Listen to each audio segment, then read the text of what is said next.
Hi friends, എല്ലാവർക്കും നമസ്കാരം. J ബ്രോക്കേഴ്സിൻ്റെ പുതിയൊരു വീഡിയോയിലേക്ക് എല്ലാവർക്കും സ്വാഗതം. ഇന്ന് നമുക്ക് നോക്കാൻ പോകുന്നത് KGB ഇൻഫി ആപ്പ് ഉപയോഗിച്ച് എങ്ങനെ ഒരു ഡെപ്പോസിറ്റ് ഓപ്പൺ ചെയ്യാം എന്നാണ്. അതിനായി ആപ്ലിക്കേഷൻ ഓപ്പൺ ചെയ്ത് ഡെപ്പോസിറ്റ് എന്ന ഓപ്ഷൻ ക്ലിക്ക് ചെയ്യുക. അതിൽ നിന്ന് തുറന്നു വരുന്ന വിൻഡോയിൽ ഓപ്പൺ ഡെപ്പോസിറ്റ്സ് എന്നൊരു ഓപ്ഷൻ നമുക്ക് കാണാം. അതിൽ നിന്നും അത് ക്ലിക്ക് ചെയ്യുമ്പോൾ നമുക്ക് 3 ഓപ്ഷൻ കാണാം: ഫിക്സഡ്, ക്യുമുലേറ്റീവ്, റിക്കറിങ്. ഇതിൽ നമുക്ക് ഏതാണ് വേണ്ടതെന്ന് വെച്ചാൽ അന്ന് ഓപ്പൺ ചെയ്യാം. ഞാനിപ്പോൾ ഫിക്സഡ് ഡെപ്പോസിറ്റിൻ്റെയാണ് ഓപ്പൺ ചെയ്യുന്നത്. അതിൽ നിന്നും 3 ഓപ്ഷൻ നമുക്ക് കാണിക്കാം: general, monthly, quarterly, short term. ഞാനിപ്പോൾ ഷോർട്ട് ടേം ആണ് എടുക്കുന്നത്.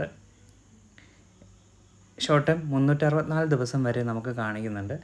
അതിൽ നിന്ന് ഞാനൊരു 10,000 റുപ്പീസ് ഫിക്സഡ് ഇടാനായിട്ട് കാണിക്കുന്നത്. ഓപ്പണായി വരുമ്പോൾ നമുക്കതിനകത്ത് ഞാനൊരു 10,000 അടിച്ചു കൊടുക്കുന്നുണ്ട്. പീരീഡ് ഒരു 150 ദിവസത്തേക്ക് ചെയ്ത് കൊടുക്കുന്നുണ്ട്. ഇതിൽ നിന്ന് നമുക്ക് പ്രൊസീഡ് കൊടുക്കുമ്പോൾ നമ്മുടെ ആ എല്ലാ റേറ്റും കാണിച്ചിരിക്കും. അത് കൺഫേം ചെയ്ത് കഴിയുമ്പോൾ നമുക്കിനി ബാങ്ക് അക്കൗണ്ട് സെലക്ട് ചെയ്യണം. നമ്മുടെ കറണ്ട് അക്കൗണ്ടാണോ അല്ലെങ്കിൽ സേവിങ്സ് അക്കൗണ്ടാണോ, ഏത് അക്കൗണ്ടിനാണെന്നുണ്ടെങ്കിലും നമുക്കത് സെലക്ട് ചെയ്തിട്ട്, സേവിങ്സ് അക്കൗണ്ടിൻ്റെയാണ് ഞാനിപ്പോൾ കൊടുക്കുന്നത്. സേവിങ്സ് അക്കൗണ്ട് സെലക്ട് ചെയ്യുക. അത് ഓക്കെ കൊടുക്കുമ്പോഴത്തേക്കിന് ഇതിൽ 2 തവണ കാണുന്നുണ്ട്. ഒന്ന് ക്ലോസ് ഡൗൺ മെച്യൂരിറ്റി അല്ലെങ്കിൽ ഓട്ടോ റിന്യൂവ്. ക്ലോസ് ഡൗൺ മെച്യൂരിറ്റി എന്ന് പറഞ്ഞാൽ നമുക്ക് ക്ലോസ് ചെയ്ത് കഴിയുമ്പോൾ നമുക്ക് ആ ക്യാഷ് നമുക്ക് കിട്ടും, അത് ഒരുമിച്ച് പലിശയും ചേർത്ത് കിട്ടും. അല്ലെങ്കിൽ ഓട്ടോ റിന്യൂ ആണെന്നുണ്ടെങ്കിൽ അത് ഓട്ടോ റിന്യൂ ആയിട്ട് പുതുക്കിക്കൊണ്ട് പോകും. അപ്പോൾ പുതുക്കുമ്പോൾ ആ ദിവസത്തെ റേറ്റ് വെച്ചിട്ടാണ് പുതുക്കുന്നത്.